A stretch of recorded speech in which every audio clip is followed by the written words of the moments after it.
Hello scientist. तो exercise 9.5 का 7th question करेंगे। साइंटिस्ट 7th क्वेश्चन के अंदर क्या बोला है, रिड्यूस द इक्वेशंस। अपने को एक इक्वेशंस दे रखी है x plus root 3y plus 4 is equal to 0 into the form x cos alpha plus y sine alpha is equal to p। Scientist ये आपको पता है परपेंडिकुलर फॉर्म ऑफ लाइन होती है, ठीक है। इसके अंदर हमें इसको कन्वर्ट करना है। And hands find the value of alpha and p। हमें परपेंडिकुलर डिस्टेंस फाइंड करनी है और अल्फा पता करना है। तो साइंटिस्ट इसके अंदर सबसे पहले नोट करते हैं, अपने को गिवन वैल्यू क्या दे रखी है, 2 गिवन। अपने को साइंटिस्ट इसने एक इक्वेशंस दे रखी है लाइन की, वो है x plus root 3y plus 4 is equal to 0, ठीक है। ये अपने को इक्वेशंस दे रखी है, इसको हमें परपेंडिकुलर फॉर्म ऑफ लाइन उसके अंदर तोड़ना है, यानी कि कन्वर्ट करना है। तो इसका डायरेक्ट सॉल्यूशन करते हैं। देखिए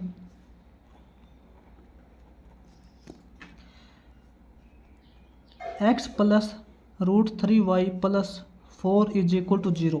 तो साइंटिस्ट सबसे पहले तो इसको इक्वल टू की फॉर्म के अंदर कन्वर्ट कीजिए। इक्वल टू के अंदर 4 को कीजिए आप, x plus root 3y is equal to -4 हो जाएगा।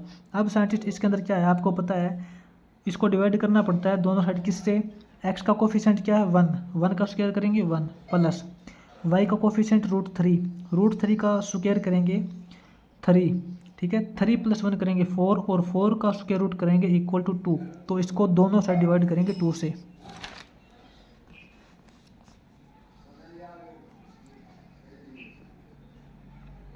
By dividing both side by 2, दोनों साइड 2 से डिवाइड करेंगे साइंटिस्ट। तो क्या हो जाएगा x/2 plus root 3y/2 is equal to -4 को 2 से डिवाइड करेंगे, आपको पता है -2 आएगा।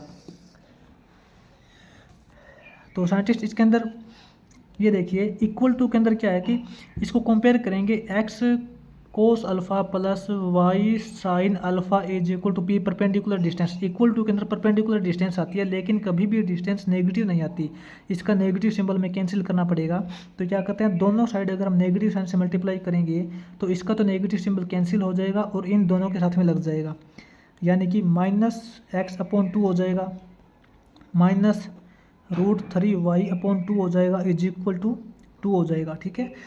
इसको कंपेयर करेंगे साइंटिस्ट, परपेंडिकुलर डिस्टेंस तो अपने पास यहाँ पे 2 आ गई, ठीक है। अब जो x के साथ में जो वैल्यू होती है वो कोस अल्फा होती है। x के साथ में जो वैल्यू कौन सी है इसके अंदर, कोस अल्फा की वैल्यू यहाँ पे -1/2 है, और y के साथ में जो वैल्यू होती है साइन अल्फा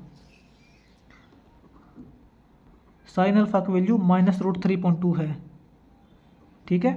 तो साइंटिस्ट इसमें से चाहे तो आप कोस अल्फा का यूज करके अल्फा की वैल्यू निकाल लो, चाहे आप साइन अल्फा का यूज करके यहाँ से अल्फा की वैल्यू निकाल लीजिए। दोनों में से किसी का भी यूज करके हम अल्फा की वैल्यू निकाल सकते हैं। तो यहाँ पे देखिए साइंटिस्ट इसको कैसे लिखेंगे, cos alpha is equal to -1/2। Scientist 1/2 ये कितने डिग्री के ऊपर वैल्यू होती है, ये होती है अपने कोस 60, ठीक है। कोस 60 की वैल्यू होती है 1/2। और यहाँ पे करेंगे sine alpha is equal to -√3/2। √3/2 होती है साइन 60 की वैल्यू, ठीक है। साइन 60 की वैल्यू ही √3/2 होती है। तो साइंटिस्ट इसके अंदर देखिए माइनस का सिंबल ये कैसे कैंसिल करेंगे।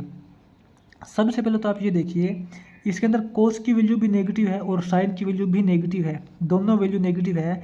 ऐसा कौन सा क्वाड्रेंट है जिसके अंदर कोस और साइन दोनों नेगेटिव होते हैं, तो साइंटिस्ट वो थर्ड क्वाड्रेंट है। थर्ड क्वाड्रेंट के अंदर ओनली टेन और कोट पॉजिटिव होते हैं, आपको पता है ना। थर्ड क्वाड्रेंट के अंदर साइन और कोस दोनों नेगेटिव आते हैं। तो अपना जो एंगल है वो थर्ड क्वाड्रेंट के अंदर निकलेगा, वो देखते हैं कैसे निकलेगा।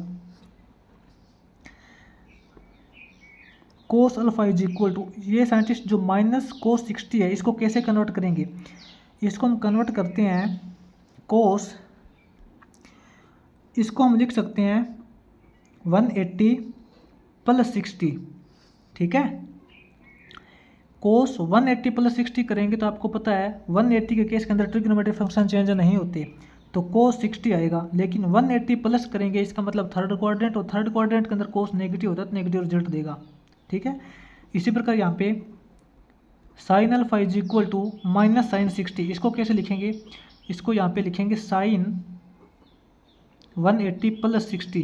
यहाँ साइंटिस्ट ये देखिए 180 के केस के अंदर ट्रिग्नोमेट्रिक फंक्शन चेंज नहीं होता, साइन 180 प्लस थीटा करते हैं तो साइन थीटा ही रहता है। 180 प्लस करने के बाद थर्ड क्वाड्रेंट, और थर्ड क्वाड्रेंट के अंदर साइन नेगेटिव होता है तो नेगेटिव रिजल्ट देगा। ठीक है, यहाँ से अपने पास cos alpha is equal to cos 180 plus 60 करेंगे, अपने पास हो जाएगा 240। और यहाँ से भी अपने पास sine alpha is equal to sine 180 plus 60 करेंगे 240। कोस से कोस कैंसिल हो जाएगा, साइन से साइन कैंसिल हो जाएगा। साइंटिस्ट दोनों तरफ आपका सेम रिजल्ट आएगा, अल्फ़ा की वैल्यू हो जाएगी 240। यानी कि जो परपेंडिकुलर डिस्टेंस है, परपेंडिकुलर है, वो ओरिजिन के साथ में 240 डिग्री का एंगल बनाएगा।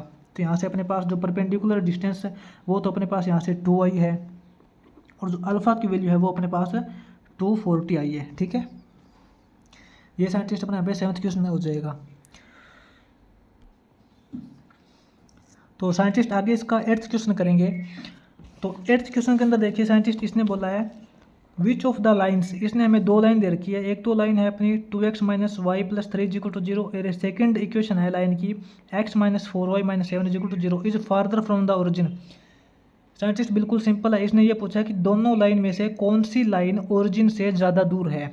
ठीक है, तो यहाँ पे साइंटिस्ट 2 यहाँ पे नोट करते हैं 2 गिवन, अपने को गिवन वैल्यू कौन सी दे रखी है, अपने यहाँ पे दो लाइन दे रखी है, दो इक्वेशंस दे रखी है लाइन की। एक तो अपने पास है 2x minus y plus 3 is equal to 0। ठीक है, और एक सेकंड लाइन अपने पास दे रखी है x minus 4y minus 7 is equal to 0। हमें बताना है कि दोनों लाइन में से कौन सी लाइन ओरिजिन से ज़्यादा दूर है। तो सिंपल है साइंटिस्ट, जिसकी परपेंडिकुलर डिस्टेंस ज़्यादा आएगी वही ज़्यादा दूर है। ठीक है, तो दोनों की परपेंडिकुलर डिस्टेंस निकालने के लिए आपको पता है दोनों लाइन को परपेंडिकुलर फॉर्म के अंदर चेंज करना पड़ेगा। तो इसके अंदर देखते हैं साइंटिस्ट, हम नोट करते हैं, ये अपने पास मान लेते हैं फर्स्ट लाइन की इक्वेशन है, ये फर्स्ट लाइन की इक्वेशन है, ये अपने पास सेकंड लाइन की इक्वेशन है। तो यहाँ पे चेक करते हैं from first line, first line के लिए चेक करेंगे सबसे पहले 2x minus y plus 3 is equal to 0। तो इसको लिखेंगे scientist 2x minus y is equal to minus 3।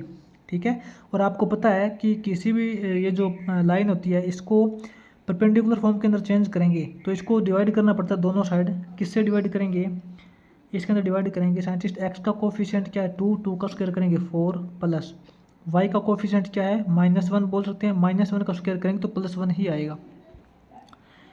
ये अपने पास हो जाएगा √5। तो साइंटिस्ट दोनों तरफ √5 से डिवाइड करेंगे, डिवाइडिंग बोथ साइड बाई √5।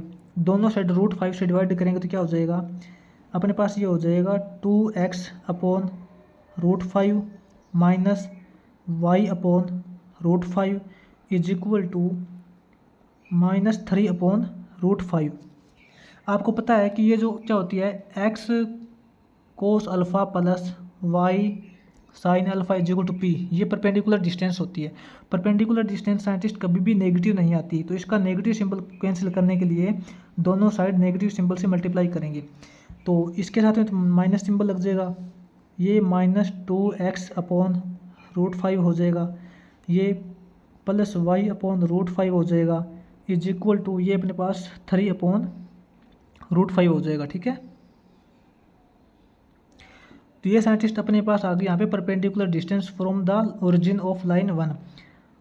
ये जो पहली लाइन है इसकी परपेंडिकुलर डिस्टेंस आ गई 3 अपॉन √5। ठीक है, अब हम चेक करते हैं, एक बार इसको लिख लेते हैं आगे P1, इसको P1 लिखते हैं, perpendicular distance of line 1।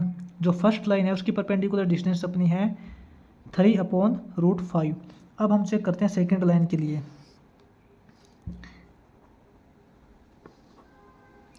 For second line, second line के लिए चेक करेंगे साइंटिस्ट। सेकेंड लाइन अपने को दे रखी है इसने x minus 4y minus 7 is equal to 0। इसको लिखेंगे x minus 4y is equal to 7। तो साइंटिस्ट इसको दोनों तरफ किससे डिवाइड करेंगे, by dividing both side by, दोनों साइड किससे डिवाइड करेंगे साइंटिस्ट? एक्स का कोफिशिएंट 1 है, 1 का स्क्वायर करेंगे 1 प्लस वाई का कोफिशिएंट -4, -4 का स्क्वायर करेंगे 16, 16 + 1 करेंगे 17, 17 का स्क्वायर रूट। साइंटिस्ट इसको दोनों साइड हम डिवाइड करेंगे √17 से, √17 से डिवाइड करेंगे साइंटिस्ट इसको।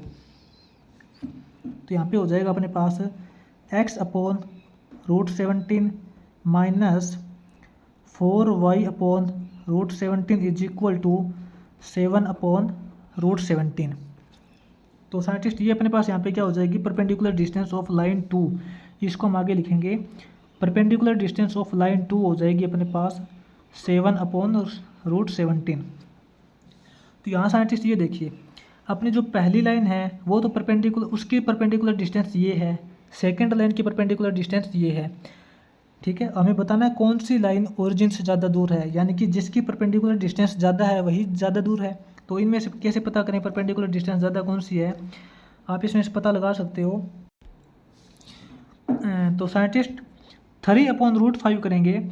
आपको पता होना चाहिए कि ये जो √5 होता है, √5 की वैल्यू होती है लगभग 2.4 समथिंग, ठीक है। अप्रोक्सीमेटली लगभग बताएं तो 2.4 होती है।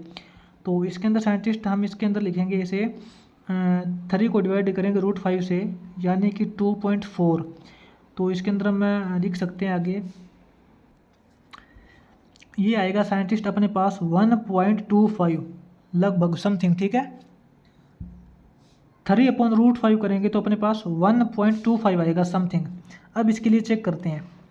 इसके लिए साइंटिस्ट 7 को डिवाइड करेंगे √17 से, 7 को डिवाइड करेंगे √17, तो √17 होता है साइंटिस्ट लगभग 4.2, ठीक है। समथिंग 7/4.2 आएगा। तो 7 को 4.2 से डिवाइड करेंगे साइंटिस्ट, तो ये अपने पास साइंटिस्ट आएगा लगभग 1.66, ठीक है। ये देखिए साइंटिस्ट, जो फर्स्ट लाइन है उसकी परपेंडिकुलर डिस्टेंस है लगभग 1.25 और जो सेकंड लाइन है उसकी परपेंडिकुलर डिस्टेंस है लगभग 1.66। आप यहाँ पे देख सकते हो कि जो अपने पास जो परपेंडिकुलर डिस्टेंस है ना P2, उसकी वैल्यू है लगभग 1.66, जो कि ग्रेटर देन है P1 से, P1 से बड़ी है 1.25। तो यहाँ पे हम डायरेक्ट बोल सकते हैं साइंटिस्ट, इसके अंदर हम बोलेंगे कि जो परपेंडिकुलर डिस्टेंस सेकंड लाइन के ना वो ज़्यादा है परपेंडिकुलर डिस्टेंस फर्स्ट लाइन से। तो यहाँ पे हम लिखेंगे सो जो लाइन 2 है, लाइन 2 अपने सेकंड लाइन कौन सी है, x - 4y - 7 = 0। ये इक्वेशन है ना सेकंड लाइन की। यहाँ पे लिखेंगे इज मच फार्दर, फार्दर का मतलब दूर ज़्यादा होता है, ठीक है। Is much farther from line, कौन सी लाइन है फर्स्ट, 2x - y + 3 = 0। इसका मतलब ये जो सेकंड लाइन है ये ज़्यादा दूर है। तो ये साइंटिस्ट अपना 8th क्वेश्चन कंप्लीट हो जाएगा इसमें।